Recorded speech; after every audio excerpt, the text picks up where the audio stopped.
morning, my name's Frances. I enjoyed hearing the story of the Good Samaritan, how he used what he had to help the poor man who'd been robbed and injured along that road. We're not going to do something like that, but we can show our love, compassion and care for somebody else by sending them a card to cheer them up or to encourage them at this time. Now, you're going to need some paper and card, maybe felt tips, ribbons and wools, definitely something to colour with, pencils, felt tips, paints, whatever you have at home and you enjoy using. That's the best thing to use. You will need a ruler, glue, pencil and scissors, or if you haven't got a ruler, a straight edge. I actually used the edge of that mat for mine. You will also need something to strengthen the card that's going to be the lever.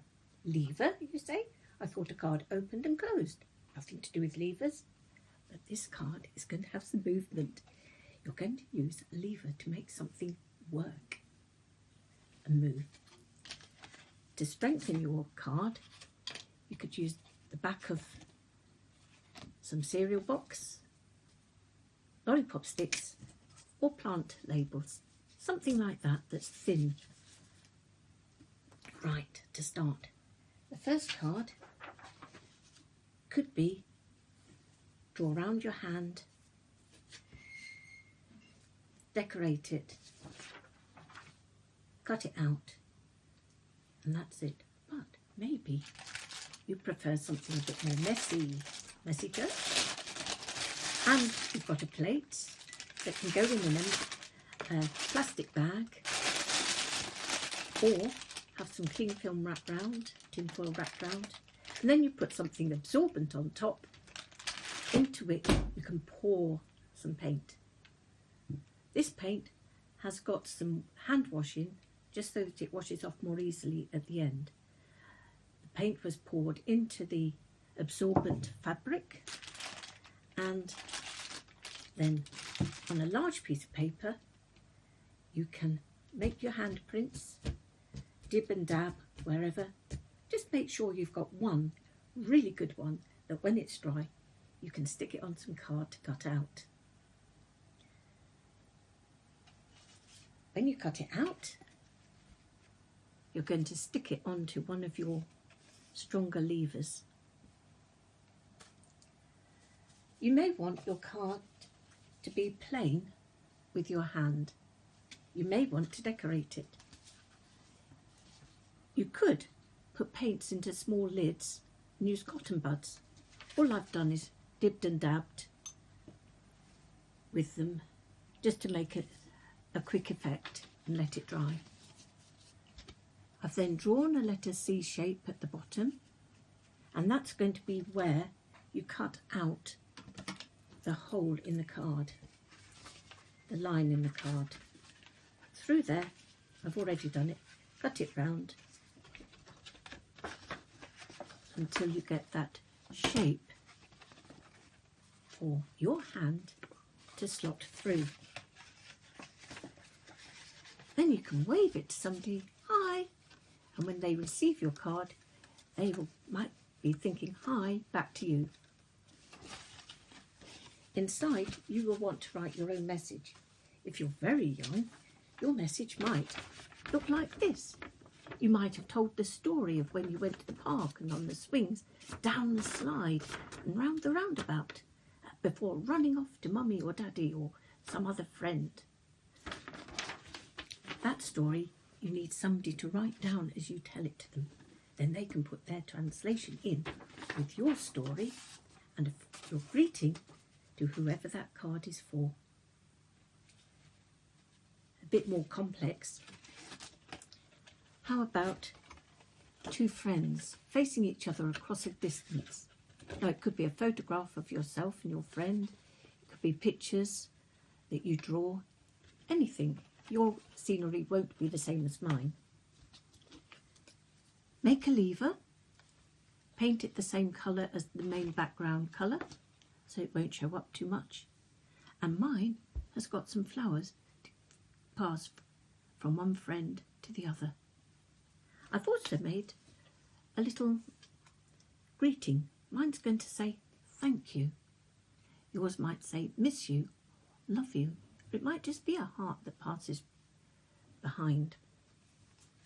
That, in my original idea, was going to be stuck in the middle so that when the lever passes across it, the message gradually becomes revealed. My original lever went through a gap in the back,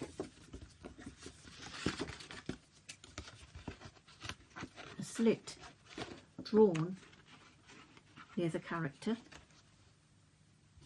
with a loop of card to help make it go through more stably so it didn't wiggle up and down so much. So the lever goes through the card and through the loop at the back, and then you can go backwards and forwards between the friends. And as I say, the original idea revealed, there it is at the back, the original idea revealed the message. That was a bit wobbly, so the second idea was to put a slit by the other character and have another lever to go through that slit back to front, behind the flowers with a dab of glue. Here we go, quick dab of glue, lid on, stick down. But of course the message won't be revealed in that instance. The message needs to be somewhere else. It could be somewhere in there, or it could be stuck along your lever to go in and out with it. That's that idea. You will have your own ideas that will be far better. A slit at the bottom, as if it's going through a path, will allow you to run something along that path, perhaps between your home and a family member's, or you and your friends. It could be you on your bike, scooter, whatever. I've chosen a car.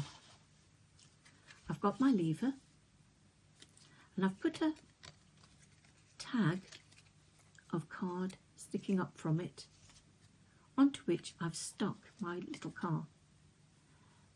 As I said, it might be you on your bicycle or scooter or just walking. I've only stuck it at the top of the car so that it's got a little sort of gap, and that will allow it to run along, as it were, the rail of that line. The easy way to push it in is to put the long end in first, sit it on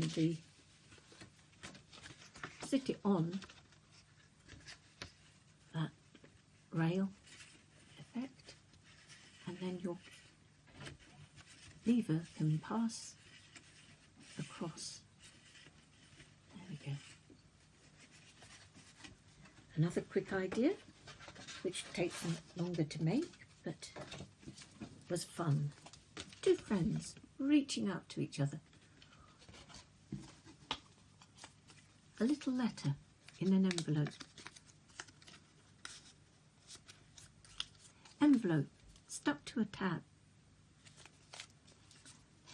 Not too far down to leave it ready to go along the rail of the slit. The slit low enough down so that long end in first,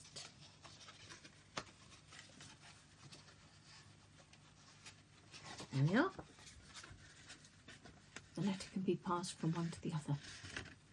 You never know when they read your little letter inside.